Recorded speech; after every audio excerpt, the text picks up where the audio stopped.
Android 11 থেকে 13 FRP bypass আমরা কিভাবে করব খুবই সহজে মাত্র 2 মিনিটে, সেটা আমরা এই ভিডিওতে দেখব।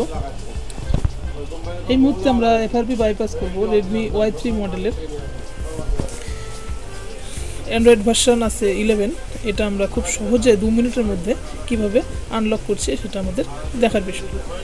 সো প্রথমত আমাদের অফলাইন সেট আপ করতে হবে, কোনো রকম ইন্টারনেট কানেকশন ফোনের মধ্যে থাকা যাবে না। প্রথমত আমরা অফলাইন সেট আপটা করবো স্টেপ বাই স্টেপ। এখানে আমরা একটা স্ক্রিন লক সেট করে নেব, খুব সহজে কিন্তু আমরা এটা করে নিতে পারি এফআরপি আনলক কোনো রকম অনলাইন স্টেপ ছাড়াই।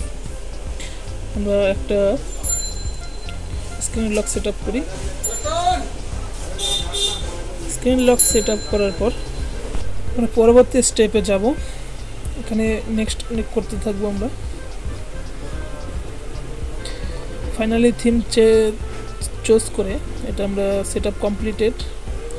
এটা করার পর এখানে আমাদের কিন্তু আগে যে ইমেল আইডি ছিল সেটা আমাদের এখানে চাইবে। পরবর্তী স্টেপে আমরা এখানে একটা ইন্টারনেট কানেকশন অ্যাড করব, wifi connection. So wifi connection কিংবা সিম কানেকশন অ্যাড করার পর এতে আমাদের স্টেপটা কমপ্লিট হয়ে যাবে। নেক্সট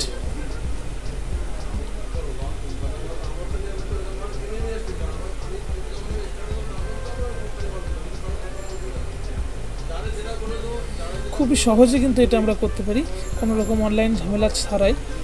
কোনো রকম সার্ভিস সেন্টার আমাদের যেতে হবে না, আমরা বাড়ি বসে নিজেরাই এই সেট আপটা করে নিলে খুব সহজে এফআরপি আনলক আমরা করে নিতে পারবো। ইমেল আইডি আমাদের কিন্তু জরুরি নয়, এখানে আমাদের সুন্দরভাবে স্কিপ অপশানটা দিয়ে দিয়েছে। স্কিপ করে দিলে আমাদের ফোনটা রানিং হয়ে যাবে। এখন আর কোনো রকম ভয়ের কোনো কারণ নেই। অ্যান্ড্রয়েড ভার্সন 11 থেকে 13 খুব সহজে কিন্তু আমরা গুগল অ্যাকাউন্ট বাইপাস করে নিতে পারবো। সো ভিডিওটি ভালো লাগলে অবশ্যই লাইক কমেন্ট শেয়ার করে দিতে ভুলবে না। অবশ্যই একটি মাত্র শেয়ার করে দেবে আপনার হোয়াটসঅ্যাপ গ্রুপে কিংবা মেসেঞ্জার গ্রুপে, যেন সকলেই এই এফআরপি আনলকগুলো দেখে নিতে পারে। অ্যান্ড্রয়েড ভার্সন 11 থেকে 13 পর্যন্ত খুব সহজেই আনলক করার জন্য, যদিও ফরম্যাট হয়ে যায় ফোন, খুব সহজে আনলক করে নিতে পারবে। সো এই ভিডিওটা এই পর্যন্তই, দেখা হবে পরবর্তী ভিডিওতে। সকলে ভালো থাকবে।